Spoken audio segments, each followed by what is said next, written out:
Nếu bạn đang tìm một câu trả lời, hãy rời video này. Nhưng nếu bạn đã mệt vì quá nhiều câu trả lời, hãy ở lại. Cổ nhân không dùng đá để cầu may, không dùng đá để chứng tỏ hiểu biết. Họ đặt một viên đá xuống rồi để mọi thứ khác tự rơi đi. Thiền sâu nhất không làm bạn trở nên đặc biệt. Nó làm bạn trở nên vô hình trước chính bản ngã của mình. Và viên đá, thứ không làm gì cả, lại là cánh cửa dẫn vào cái con đường đó. Cổ nhân nói, đạo không ở trên cao, cũng không ở nơi sâu thẳm. Đạo ở ngay nơi không ai để ý. Vì thế, họ nhìn xuống và họ thấy đá. Không phải viên đá được chọn vì đẹp, không phải vì hiếm, mà vì đá là thứ gần với cái trạng thái vô vi. Đá không nỗ lực để tồn tại, không cố gắng để có một cái hình dạng, không phản kháng khi bị mưa, mòn, gió, xô, nước cuốn. Đá chỉ ở đó và chính vì vậy đá tồn tại lâu hơn tất cả mọi thứ muốn tồn tại.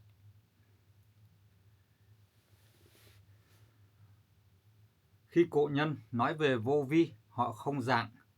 Vô vi không phải là không làm gì, vô vi là không làm thêm. Không thêm ý đồ, không thêm kiểm soát, không thêm cái tôi vào dòng chảy vốn đã đầy đủ. Cổ nhân đặt đá trong sân, không chỉnh sửa, không sắp đặt cầu kỳ.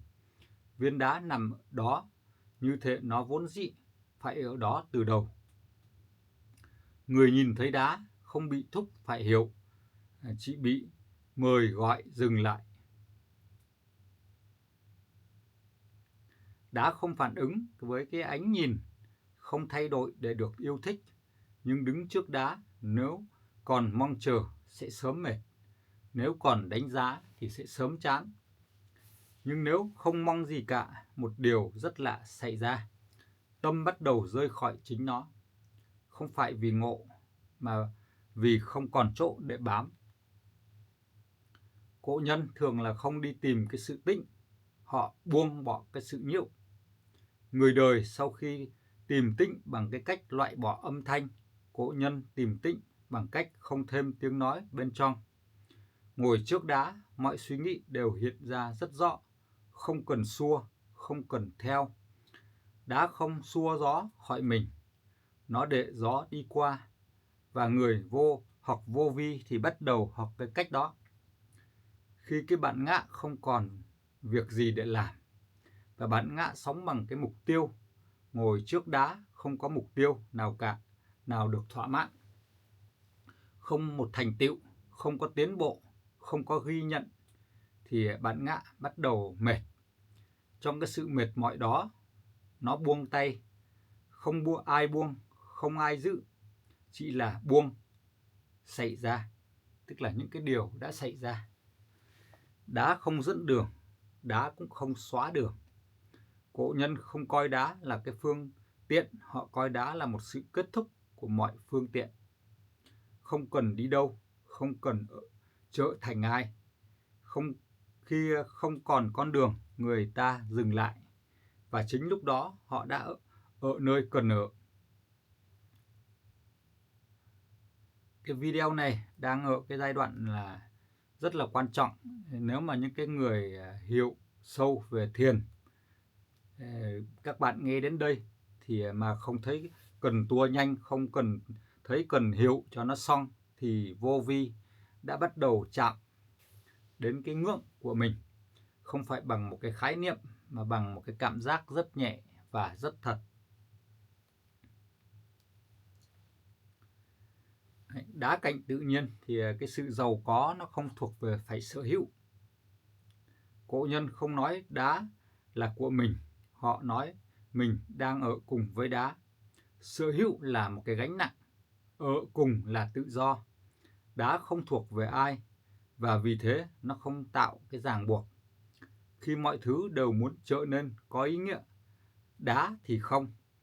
Và chính cái sự không có ý nghĩa đó lại giải phóng con người khỏi cái nhu cầu phải gán nghĩa cho mọi thứ. Cổ nhân gọi đó là trở về tự nhiên.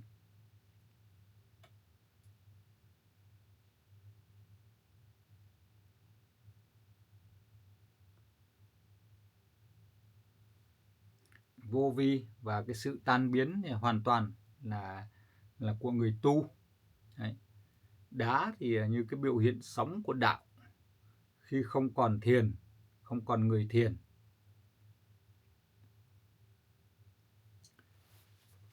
Khi không còn cái người tu thì chỉ còn đạo vận hành.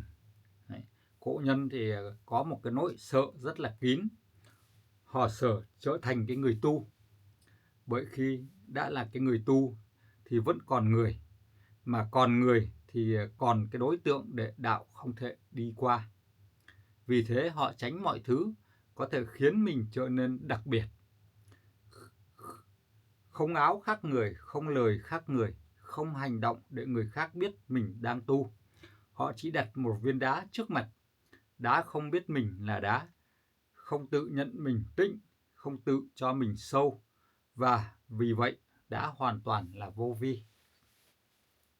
Người ngồi trước đá nếu còn biết mình đang thực hành vô vi thì vô vi chưa xuất hiện. Vô vi chỉ xuất hiện khi không còn ai thực hành nó. Khi thiền đã trở thành một cái vướng ngại thì cổ nhân từng nói có một thứ còn nguy hiểm hơn cái vọng niệm. Đó là ý niệm về sự tỉnh thức. Khi con người ta biết mình đang tịnh thì đã có người biết. Khi con người biết thì đạo không chọn. Ngồi trước đá đủ lâu, người ta sẽ nhận ra một cái điều rất lạ. Không phải là để yên tâm, mà là không còn ai để biết tâm yên hay không. Đá thì không làm gì, nên không có sai. Con người thì sợ sai, sợ không đúng với phương pháp, sợ tu không đúng cách. Đá thì ngược lại, không sợ, nó không làm gì cả. Và vì không làm, không thể sai, cổ nhân nhìn đá để học cái điều này. Không phải học cách đúng mà học cách không cần đúng. Khi đạo hiện ra trong những cái thứ không tu thì cổ nhân không chỉ nhìn đá khi ngồi yên. Họ nhìn đá khi đi ngang qua, khi uống nước trà, khi mệt, khi không còn một cái tâm trạng nào đó để thiền. Vì đạo không chỉ hiện ra trong một cái khoảnh khắc trang nghiêm, đạo hiện ra mạnh nhất khi không ai chờ nó xuất hiện. Đá và cái sự tan biến của kiểm soát. Con người muốn kiểm soát cái cảm xúc, muốn kiểm soát tâm, muốn kiểm soát cả thiền. Đá thì không kiểm soát gì. Gió đến thì gió đi, mưa rơi thì mưa dừng.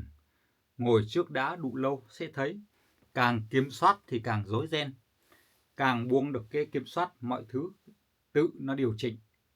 Không phải vì người làm đúng mà vì đạo vốn đã đúng. Mọi quy luật đều phải theo tự nhiên ở cái chỗ đó. Vô vi không phải là thụ động. Nhiều người hiểu sai vô vi là không làm gì trong đời. Cổ nhân chưa từng trốn đời. Họ làm ruộng, viết sách, dạy học, đi qua chiến loạn. Nhưng khi làm, họ không thêm một cái tôi vào đó. Làm mà không khéo, theo bản ngã, hành động mà không cần ghi công. Đá cũng vậy, nó chịu mưa mòn, chịu nắng đốt, nhưng không gọi đó là hy sinh. Khi mọi cái phương pháp đều tan thì có một cái khoảnh khắc rất khó nói bằng lời. Khi không còn nhớ đến thiền, không còn nhớ đến vô vi, không còn nhớ đến đá, chỉ còn sống, ăn khi đói, ngủ khi mệt, im lặng khi không cần nói. Cổ nhân gọi đó là trở về tự nhiên. Các bạn đang xem video và ở đến cái đoạn này thì là ở một cái độ sâu không cần tên. Nếu bạn đang nghe mà không muốn gật đầu, không muốn phản bác, không muốn ghi nhớ thì bạn đang ở rất gần cái tinh thần vô vi. Không cần tiến thêm, không cần lùi lại, chỉ cần ở đó. Đá cũng vậy, không giữ bạn ở lại, đá không đuổi bạn đi, mà là do tự bạn cảm nhận. Đá không có cái ý định, và chính vì không có cái ý định, nó không tạo lực. Người sống theo vô vi cũng vậy, họ không níu, không đẩy, chỉ có sự hiện diện, không vướng bận. Cổ nhân gọi đây là đạo, không lưu dấu. Đạo đi qua như gió, không để lại vết, không để lại dấu, chỉ có cảm giác rất nhẹ rằng mọi thứ đang đúng vị trí.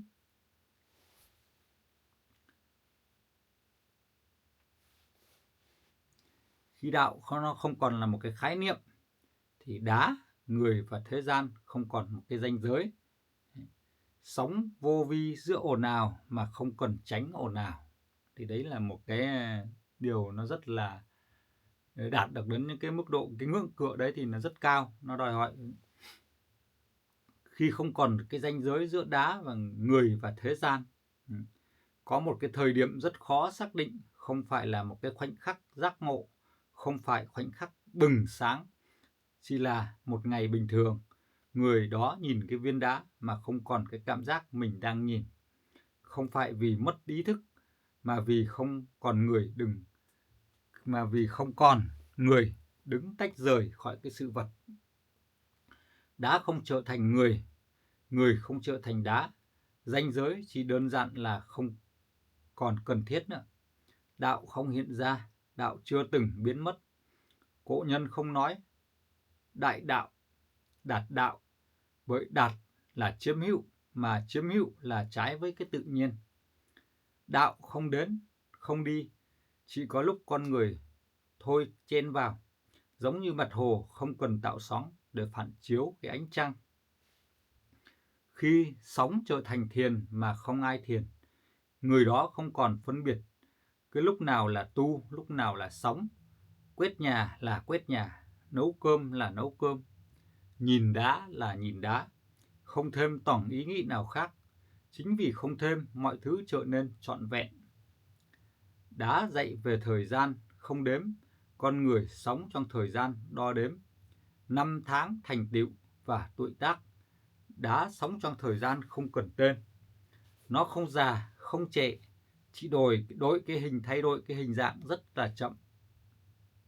Sống gần đá dần dần thôi vội, không phải vì ép mình chậm lại, mà vì không còn gì để đuổi theo. Khi thế gian ồn ào mà bên trong không động, cổ nhân không trốn núi để tránh đời. Họ xuống chợ, vào làng giữa tiếng người, nhưng bên trong không mang theo tiếng ồn. Giống như đá giữa dòng nước xiết, nước chảy, đá không chóng, và vì không chóng, đá không bị cuốn. Vô vi không tạo ra con người hiền, nó xóa cái nhu cầu phải hiền. Người sống theo vô vi không cần cố làm một cái người tốt, họ chỉ không thêm cái tôi vào hành động, không cần được khen, không cần được công nhận.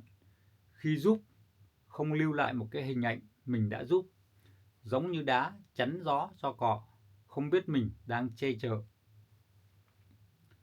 Khi mọi giá trị đều rơi xuống, danh, lợi, đúng và sai, không phải bị phụ nhận mà là không còn trung tâm để xoay quanh. Người đó vẫn sống giữa đời, nhưng đời không còn bám. Đá không chứa một cái triết lý, đá là một triết lý sống. Cổ nhân không viết sách về đá, họ để đá ở đó, ai đủ lặng thì sẽ tự cảm nhận được. Ai chưa lặng cũng không sao, đá không thúc ai phải hiểu. Các bạn mà đang xem video này thì có thể đang chạm đến một cái thứ rất khó gọi tên, không xúc động, không hưng phấn, không cần ly kê hay chia sẻ ngay. Chỉ là một cái khoảnh lặng rất thật, một cái khoảng lặng đó không cần giữ, không cần kéo dài. Khi không còn con đường nào để đi thì đây là một cái điểm mà nhiều người rất sợ, vì không còn gì để nắm giữ. Nhưng cổ nhân nói chính cái lúc đó mới là sự đứng vững, không đứng trên tri thức, không đứng trên niềm tin, mà đứng trên cái đang là. Đá thì không đưa bạn đi xa, đá cũng không đưa bạn quay về. Không về quá khứ, không về tương lai, về nơi bạn chưa từng rời đi.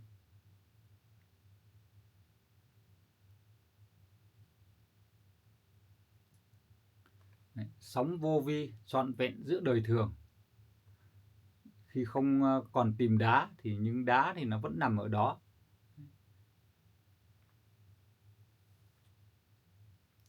Có một cái buổi sáng rất là bình thường, không ánh sáng lạ, không cái cảm giác đặc biệt. Người đó đi ngang viên đá, và không dừng lại. Không phải vì quên mà vì không còn cái lý do để dừng. Đá vẫn ở đó, không bị bỏ rơi, không được chọn, chỉ là đúng chỗ. Khi vô vi trở thành đời sống, không còn nghĩ đến vô vi, không còn sợ làm sai. Việc cần làm thì làm, việc không cần, không thêm. Không phải vì kỷ luật, mà vì không còn xung đột bên trong. Cổ nhân không để lại cái dấu vết, họ không để lại phương pháp, không để lại con đường, chỉ để lại vài viên đá trong sân. Ai đến thì thấy, ai đi thì đi, không ai bị giữ lại. Đá không là một cái biểu tượng, đá là một cái sự thật không cần giải thích. Biểu tượng cần người hiểu, sự thật thì không. Đá không yêu cầu bạn tin, cũng không yêu cầu bạn phải thực hành. Nó ở đó thế thôi. Khi mọi thứ trở nên đơn giản đến mức khó tin, ăn khi đói, ngủ khi mệt, im lặng khi không cần nói, không phải triết lý, không phải tu hành, chỉ là sống. Mọi người xem video này không cần nhớ gì cả. Nếu các bạn quên hết sau khi xem xong, không sao. Vô vi không cần được ghi nhớ, chỉ cần không bị cạn. Đá vẫn ở đó dù bạn có xem hết video hay không. Đạo không phụ thuộc vào người xem. Video kết thúc, đá không kết thúc. Đấy. Vì một cái video của mình thì nó chỉ có một cái thời lượng nhất định thôi. Nhưng đá thì sông núi Việt Nam rất là nhiều. Không phải là kết, không có lời chào, không có thông điệp cuối, mà chỉ là một cái khoảng lặng. Nếu bạn đang ngồi yên thêm vài giây sau khi video đã tắt thì mọi thứ đã đủ. Mọi người sẽ tự cảm nhận được khi xem hết cái video này. Chúc mọi người luôn luôn có thật nhiều sức khỏe, sống vui vẻ, hạnh phúc và an vui bên gia đình thân yêu. Hẹn gặp lại mọi người ở video sau. Chúng ta lại sẽ ngồi cùng ngắm những cái tác phẩm đá và cùng nghe những cái câu chuyện theo cái sự hiểu biết của Kiên. Thì Kiên sẽ nói theo cái sự hiểu biết nhất định của mình. Thì có thể là những cái ngôn từ nó cũng có thể là nó sẽ bị xào trộn. Đấy, vì mình không có một cái kịch bản nhất định nào và mình cứ vừa nói vừa nghĩ được gần đâu thì là mình sẽ nói ra để cho mọi người có thể hiểu được cái phần nào. Đấy, theo cái cách nhìn của mình về đá thì là mình có sao mình nói vậy. Mong mọi người là hết sức thông cảm và sẽ ủng hộ mình bằng một cái nốt đăng ký để biết thông tin về những cái video mới nhất, và cũng mong cho mình sớm đạt được 1.000 lượt đăng ký để mình có thể ngồi trực tiếp giao lưu đá cạnh với mọi người và nói những cái câu chuyện về đá. Xin chào, hẹn gặp lại mọi người ở video sau.